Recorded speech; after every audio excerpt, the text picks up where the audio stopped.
Hi, నా పేరు హరీష్ మచ్చి. రాజులు పుట్టరు, తమ చేసిన కార్యాలతో రాజులవుతారు.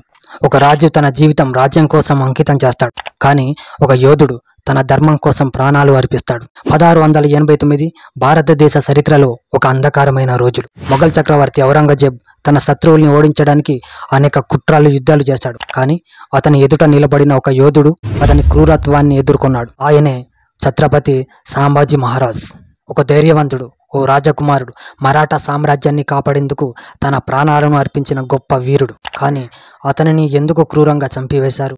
అతను నిజంగా హిందుత్వవాదేనా, లేక అన్ని మతాలకు సమానంగా చూసేవాడా? అసలు సంభాజీ మహారాజ్ ఎవరు? 1657 మే 14 జన్మించిన సంభాజీ చిన్న వయసులోనే ధైర్యం, క్షత్రియ గుణాలు సంపాదించుకున్నాడు. తండ్రి ఛత్రపతి శివాజీ మహారాజుకు తగిన వారసుడిగా మరాఠా సామ్రాజ్యాన్ని కాపాడే బాధ్యత తీసుకున్నాడు. శివాజీ మరణించిన తర్వాత అతని పాలనలో మరాఠా సామ్రాజ్యం మరింత బలపడింది. సంభాజీ మహారాజ్ హిందుత్వ పరిరక్షణ కోసం చాలా కృషి చేశాడు. కానీ అదే సమయంలో ఇతర మతాల పట్ల ద్వేషం కలిగిన వాడు కాదు. ఆయన రాజ్యంలో హిందూ, ముస్లిం, క్రిస్టియన్, జైన మతస్థులు సుభిక్షంగా జీవించేవారు. అతను చాలామంది ముస్లిం సైనికులను తన దళంలోకి తీసుకున్నాడు. అయితే ఔరంగజేబ్ అతన్ని హిందూ ధర్మ రక్షకుడుగా చూస్తూ అతన్ని తన శత్రువుగా భావించాడు. సంభాజీని ఎందుకు క్రూరంగా చంపివేశారు? మొఘల్ సామ్రాజ్యానికి ఎదురైన అతిపెద్ద విఘాతం. సంభాజీ తన తండ్రి బాటలో నడుచుకుంటూ మొఘళ్లను ఎదుర్కొన్నాడు. ఔరంగజేబ్ పాలనలో అతని అతిపెద్ద శత్రువు సంభాజీయే. 1689లో సంభాజీని మొఘల్ సైన్యం మోసపూరితంగా పట్టుకుంది.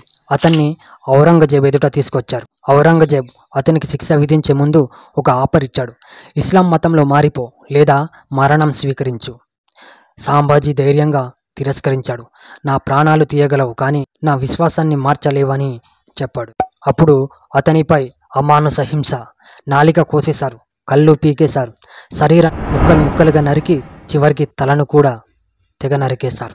ఈ హింసలో కూడా సంభాజీ చివరి వరకు జై భవానీ, జై శివాజీ అని నినాది. సంభాజీ మహారాజ్ మరణం తర్వాత మరాఠీ సైనికులు రెచ్చిపోయారు. ఔరంగజేబ్ 27 సంవత్సరాలు మరాఠాలతో పోరాడి చివరకు ఓడిపోయాడు. సంభాజీ త్యాగం భారత స్వాతంత్ర పోరాటానికి స్ఫూర్తిగా మారి.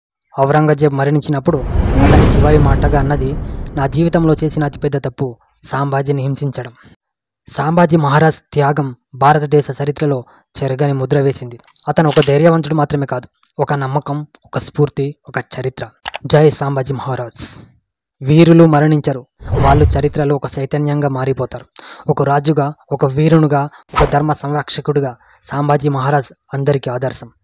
ఔరంగజేబ్ అతన్ని శారీరకంగా చంపివేసి ఉండవచ్చేమో, కానీ సంభాజీని చరిత్రలో ఎవ్వరు చంపలేరు. ఇలాంటి మరిన్ని అద్భుతమైన చరిత్రల కోసం గలం ఎక్స్ప్లోర్ ఛానల్ని సబ్స్క్రైబ్ చేయండి.